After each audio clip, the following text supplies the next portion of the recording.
everyone. Welcome to Recess with PunkinFutz. I'm your host, Miss Rebecca, and today we have Miss Lauren Grabowski with us. Hi, Lauren. Hi! I'm so excited to be here. We're so excited to have you. We have really cool stuff planned. Or you have really cool stuff planned. It wasn't me, it was you. Before we get started, we would like to thank all of the essential workers out there, all the nurses and doctors and postal workers, grocers, everyone out there that is working right now. We really appreciate it and could not be here without you. So a big thank you for that. We'd also like to thank all the parents out there. All those kiddos that have your grown-ups out there, we'd like to look at them wherever they are and say thank you. You want to say it with me, Lauren? Yes. All right. Thank you. Thank you, grown-ups. Okay, so Lauren, do you want to say a little bit about yourself? So can you introduce a little bit what you got going on over there? Perfect. Yeah. So I'm Lauren Grabowski. I'm an occupational therapist. I have been an occupational therapist for about 6 years now. I started where I was born and raised in Pittsburgh, Pennsylvania, and then I kind of traveled across the country, have been in a variety of different settings, and now I've landed in South Florida. And so I have my own private practice down here, and I really work with a lot of kiddos in the 3 to 8-year-old range, and we do a lot of sensory fun stuff. So that's what we have planned today. It looks really fun, I have to say. And for any of you who need the, so earlier this week, we posted a scavenger hunt for all the supplies for today. And if you missed it, don't worry, we will play this. You can get your supplies and play this afterwards. This will be available. But if you want it right now, the template's available. Also, the supply list is available on our bio on Instagram. At PunkinFutz is our handle. Is that what it is? Yeah. I'm showing my age. All right, so how about the word of the day? So we will have a giveaway at the end of today. I'll pop back on the screen, and we are giving away a pumpkin fidget. So today's word of the day is tactile. Remember that, tactile. Tell your grown-up, I need to remember that word, and whoever types it first into our comment section will win a pumpkin fidget when I pop back on screen. So that's at the end. So Lauren, can you describe tactile for us? Yes. So if you've learned about senses, we can see things, we can hear things, but what we do with our hands and with our skin is that we touch things. So tactile is just kind of a fancy word for anything that means anything that we can touch. So today we're really going to be touching a lot of different stuff between the rice that we're playing with, some of the toys that we're playing with, and even slimy things and wetter textures like paint that we might be playing with a little bit too. So tactile is that special fancy word that simply means to touch. Perfect explanation. All right, so if you have any questions for Lauren, do not hesitate to ask. Just keep in mind we have about a 20-second lag from when you ask a question on your comments to when we see them. So we will answer all your questions. It just may take us a couple of seconds. So without further ado, I'm going to hand it over to you. Perfect. Awesome. So let's get started. So today we're going to build a sensory bin. So I have a pretty big bin right here, but the beauty of this task is that you can pretty much do it with anything in your house and in any container that you have. So I like to use a clear bin just because it really does add a different layer of some more visual feedback where your kiddos and they can play in it a little bit more. So the fun thing is that pretty much anything in your house can be considered part of a sensory bin. So the whole goal of a sensory bin and why we use sensory bins in occupational therapy is to really help develop that sensory system. So it's really important for the kids to be exposed to as many things as possible to really kind of awaken and get their sensory system working really well. So we are going to start to build a sensory system, and I usually do mine by season. So I usually have a fall sensory bin, a winter sensory bin, but today we're going to focus a little bit more on spring. So if you guys went on a scavenger hunt and you found some rocks and sticks and leaves, and some spring animals, anything like that. We're going to be adding those into the sensory bin. So I usually like to do it around themes of the year. So we are going to do a dry sensory bin today with just part of that tactile sensation. So that's secret word, tactile, is that everything that we're going to put in there in the bin today is going to be dry. So like I said, pretty much anything in your house can go into a sensory bin. If you want to make a wet sensory bin, you could do it out of water. You could have a water bin. You could do a Jello bin. You can do so many different things. And put it in the bin and just kind of get to playing. So I'll jump back behind the table, show you guys what I have and ready to go into the bin, and we'll start creating. So let's go. Perfect. So anytime that we're going to make a sensory bin, we really want to focus on having a few good base foods or products. Usually I like to build my sensory bin with foods just because anytime, especially a lot of kiddos that have a hard time with sensory exploration and sensory processing, usually we see some challenges with food.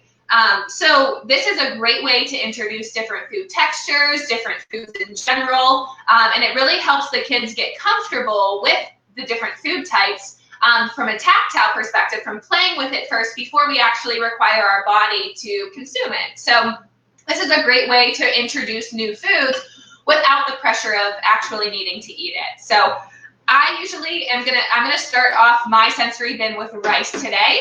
And this is gonna be something that we're gonna use with our rainbow template in a little bit. So I'm not gonna use all of the rice, but I'm gonna pour a pretty big amount because I have my big bin of rice in here. So like I said, I'm not going to do all of it, but we'll save a little bit for that rainbow next.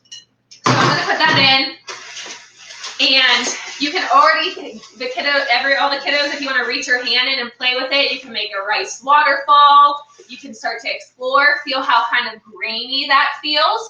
And it's a great way for parents to start to describe textures.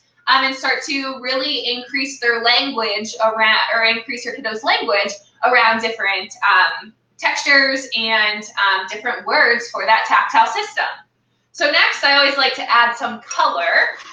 So I actually have a lot of Lucky Charms today, which is a really great cereal because it not only has the hard pieces that have the different shapes on it, but it also has the colorful marshmallows, which adds a different texture too with all the different shapes. So I'm going to add those in. Again, this is kind of just all things that I had laying around my house. So it doesn't have to be anything super crazy. I also am going to add one more food texture, and that's going to be some beans. So dried beans are great. I got red beans because, again, I wanted to add a different layer of color. So we're adding, this is not just focused on on tactile sensation or touch sensation.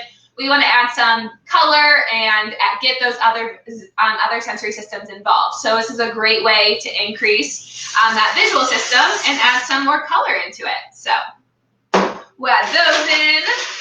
Oh no, it's looking so good. So kiddos, stick your hands in there, just kind of feel around, see what you can feel up, and then you can start to guess and kind of close your eyes and say, oh, I think I have some rice in my hand, I think I'm holding a Lucky Charm, up, which I was. So you really can start to explore and feel all around it. And I think it feels so good and so fun. But if you don't really like the way that it feels, that's perfectly okay. Maybe you can just kind of look at it and you reach in and maybe with your pointer finger, just touch one of the things that's in there. So maybe I'll just take one finger and touch a marshmallow.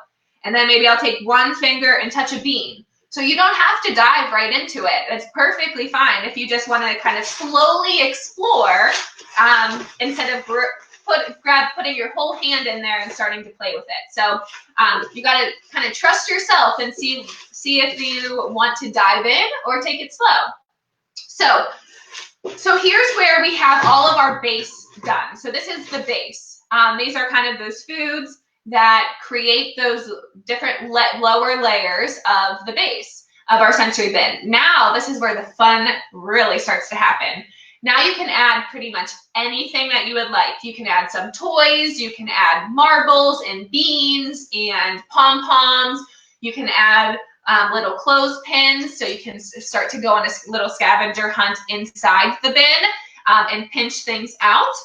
So since today we are going to do a little bit of theme of spring and outside. So I live in sunny Florida, so I'm outside a lot, mostly just a whole lot, I guess, most of the time. So I kind of went on my own scavenger hunt and found some stuff to add to my sensory bin. So I have a lot of pebbles and little rocks, if you can see, just from the outside, and I'm going to sprinkle those in.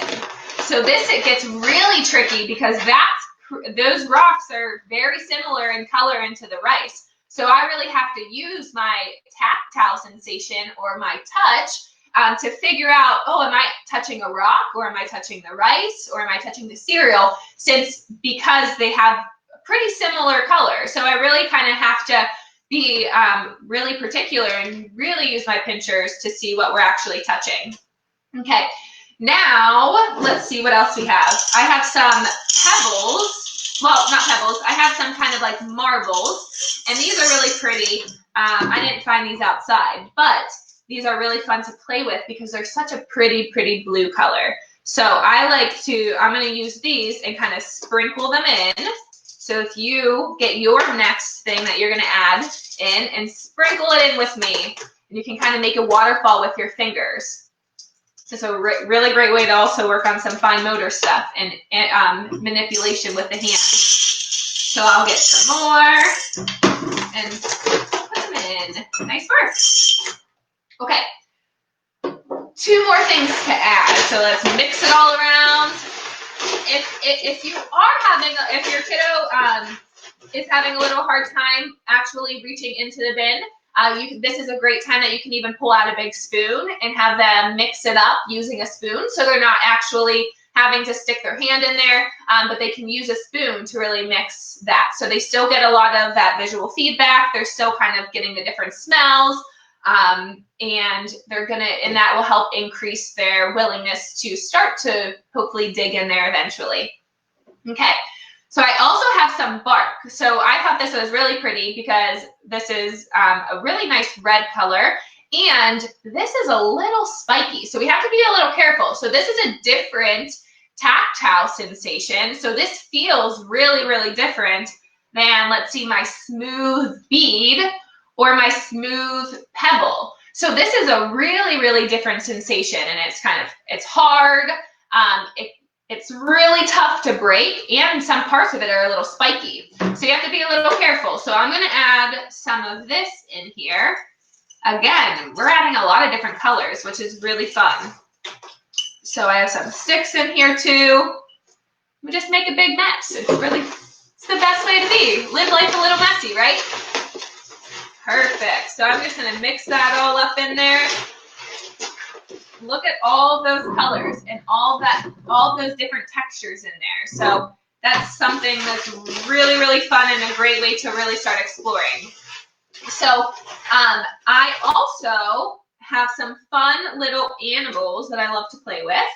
And let's see, most of these are sea creatures. Couldn't find my land creatures, but I have a penguin, I have a seal, I have a cool turtle. So I'm going to sprinkle these in here too, and they can explore inside our sensory bin too, which I'm sure they'll love, right?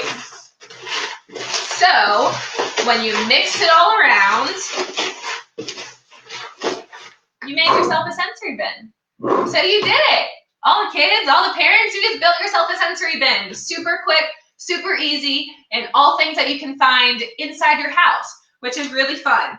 Because I know, especially with what's going on, you've been probably spending a lot of time in your house. So if you have any leftover food or stale food, this is a great thing that you can do and switch it up every single time.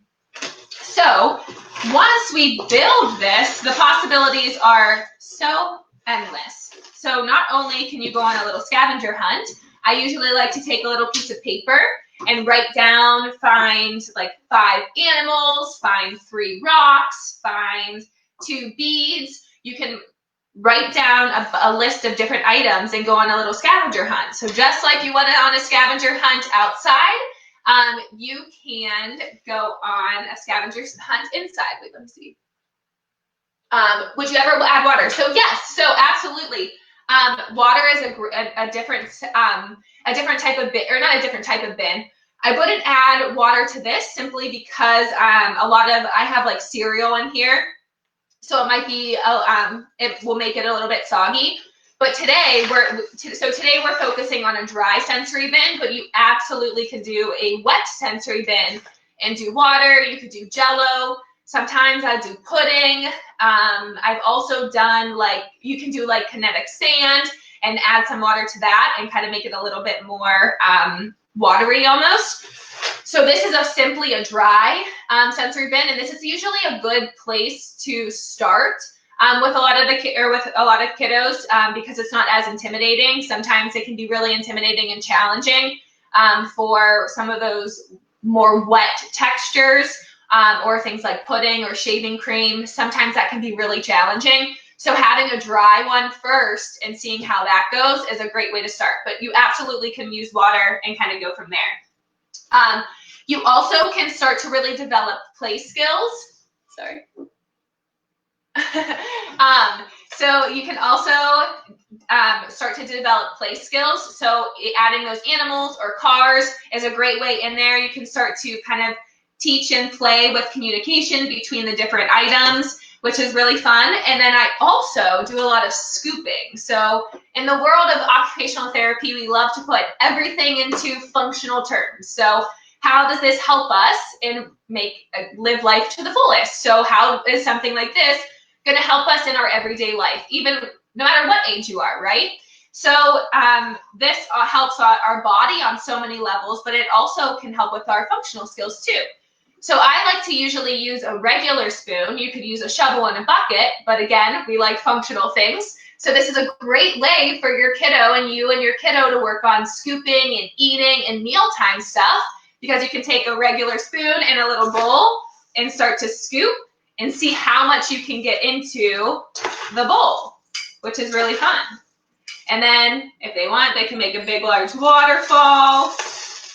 And it's really great. It's a great activity to really help practice those functional skills, the bilateral hand coordination, the fine motor skills, everything in that capacity. So not only are you working on that tactile sensation, you're working on so many other functional skills as well. So that is kind of the basis behind the sensory bin. Let me, 1 second, I'm going to read this comment. Oh, perfect. Okay. So yes, absolutely. So if you would like to do a wet sensory bin and your kiddo has a little bit of a hard time with that, usually what I recommend is instead of putting it in a bin, well, there's two ways. If you put it in a big bin, like I said with the spoon, having them use something instead of their hands first is a great way to build confidence and decrease their kind of that fight or flight response to getting used to the bin. So if you use a spoon, you can use a long spoon and have them kind of mix and play with it with that rather than their fingers. That's a great way. You can also have them write letters in it if it's a wet texture. That's a really good thing for them. And then the other option that you could do, so in order to grade that up, so first I would use a spoon, and then I would say, again, use your pointer. Can you just touch the animal that's swimming in the water? And have them touch it. And then you could kind of bump it up to, oh, can you get the seal out of there for me? And so they can grab the seal. So those demands, you just kind of look at what you're requiring or what you're kind of encouraging the child to do. If they don't want to dive in head first with both hands, that's perfectly fine. Let's scale it back to either them not having to touch it at all, using something like a spoon or a marker, and then kind of building their confidence up from there. The other thing that you can do with more of a wet texture, whether it be water or something like shaving cream or pudding that's challenging, you can also put it in a plastic bag. So that's a great way where the kiddo's actually getting some tactile feedback, but it's not as intense and it's not as direct as if they were sticking their hand into that sensory bin itself. So you can take a plastic bag, fill it with shaving cream, zip it up. You can even add a piece of tape on the end just to make sure it doesn't explode or anything. And then you can lay it on the table and they can actually like play with it. You can, I usually use animals and we can kind of walk on it and make different textures and different creations with that. So those are some good modifications and different things that you can do with those wet bins, or if you're kind of having some challenges with encouraging your child to dive into the bin. So I hope that helps and I hope that makes sense. Definitely keep the questions coming if you have any. So not only do I love to do sensory bins,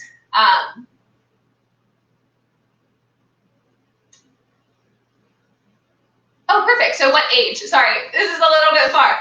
But what age? So at pretty much any age. So as soon as the child starts kind of moving and at that like 5-6 month mark, whenever their world kind of shifts from laying on their back to being able to sit up, it's a great time. From there on, they're kind of exploring their environment and exploring their world. So obviously, you want to make sure that it's safe and it's appropriate for whatever age or whatever age your child is in. Just because whenever they're a lot younger, they tend to mouth everything. So you would want to make sure that it's all safe and that someone's really watching them while they are playing or while they're engaging with that sensory bin.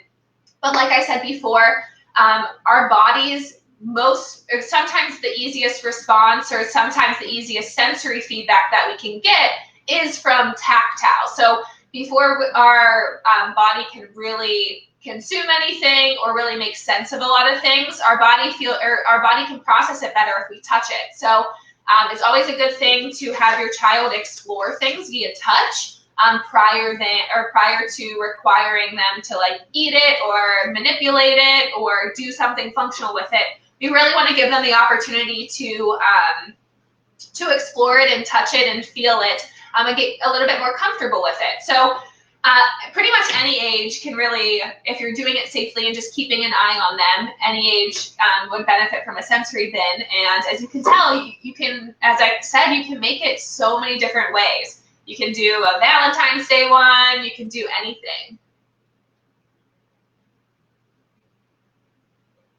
Yes, perfect, nice.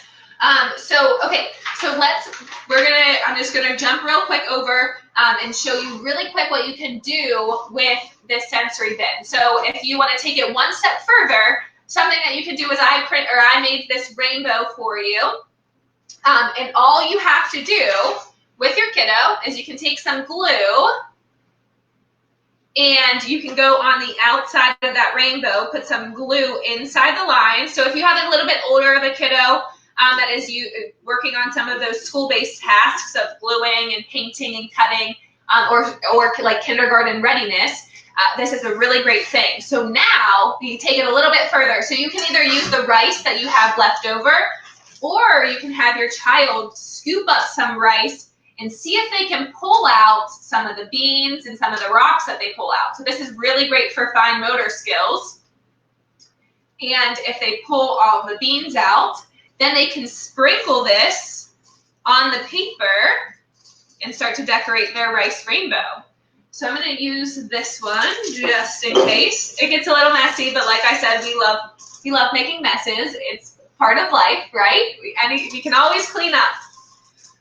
So I did one layer. I just did the outside, but you could do all of the rings at once. And then I'm going to use this to dump it back in. So if you do it rainbow by rainbow, and I'll come a little bit closer, you can glue the rice right onto the rainbow just like that. And then, as always, taking it even more one step further, all I did, let's see, was take some paint and a paintbrush. I use a sponge brush because it tends to be a little bit easier for a lot of kiddos. And I dipped it in the paint and kind of sponged right over the rice. So not only are they getting the tactile feedback in the rice bin and in the sensory bin, but they're also feeling what it feels like to paint over rice. So that gives them a good feedback of how much or how hard they're pressing, kind of where they're actually pressing, so they can start to notice, oh wait, I'm not touching any rice if I'm all the way up here. So they have to kind of follow where the rice is. So it increases the tactile feedback and kind of knowing where their body is, where they're putting their paintbrush, and it really helps with those fine motor and school-based tasks as well. So if you have a really little ones, you can kind of make this even really simple, or skip this part of the task and just focus on the bin. But if you have a little bit of an older kiddo and you're in that school age or getting ready for school, you can add this layer and kind of do this craft on top of it. So this is my rice rainbow after I made that sensory bin. Kind of endless possibilities of what you can continue to do. So I hope that was helpful. I hope you had fun with me and creating your own sensory bin. And so I would love if you make your own sensory bin, take some pictures, share them, and tag us. That would be great. Lauren, that was so cool. I really enjoyed that. And I really also love the fact that you can be messy with it. Oh, yes. Yes, we love making a mess. It's the greatest thing. Yeah, it's such a fun thing that you don't really get to do sometimes when you're an adult. You don't get to make a mess. Yes. It's acceptable sometimes, but that was fantastic. Okay. Oh, look at that. We have a question from. You're gonna get the sponge brush.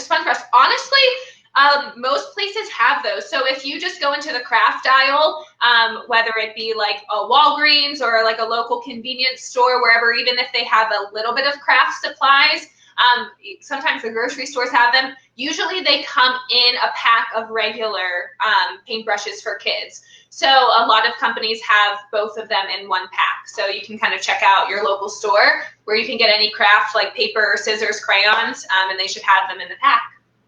Very cool. Thank you, Lauren. Yeah. All right. So I think it's time for the word of the day. Do you guys remember what the word of the day is? Don't say it. Type it. All right. The first person who types it in, our secret word of the day, wins a pumpkin fidget.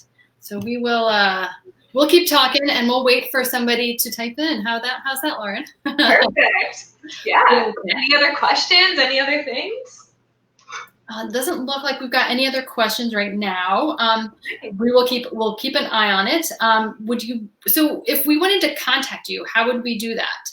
So you can contact me through my website or I do a lot of work on Instagram. So my website is laurenpgrabowski.com. So you can send me a message on there. There are also links to to my email address on there. It's laurenpgrabowski@gmail.com. So kind of super easy. Or I do a lot of crafts, and I kind of post a lot of activities over on Instagram as well. And that's LGTheFitOT over on Instagram. Yes, thank you. Very, very cool. We don't have anybody that is typing in the word of the day yet. Do we want to maybe give them a clue to the word of the day? Something that. So many things we can touch. Nobody yet. First person. All right. So let's see. Is there any other questions that we didn't get to? I don't think so. And nobody's typing the word of the day in. It starts with a T. Everyone. Starts with a T. Has to do with touch. All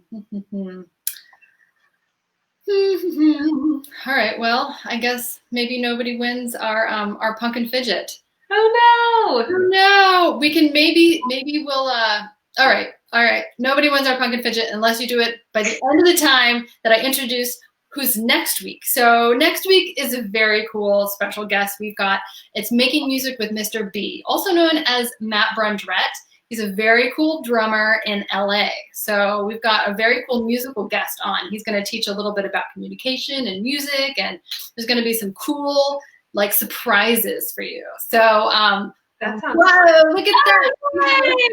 Our secret word. So Justina, is that correct, Justina?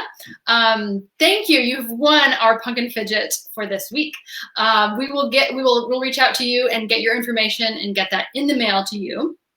But I think other than that, we're done. So thank you so much, Lauren. I had a great time watching you. I didn't have a bin over here or a rainbow, but Well, that's fun, and you can do it anytime. Very cool. All right. Thank you so much. I really appreciate it. Thank you. I loved every minute. So thank you. Thank you. Join us next week. Bye, everyone. Bye.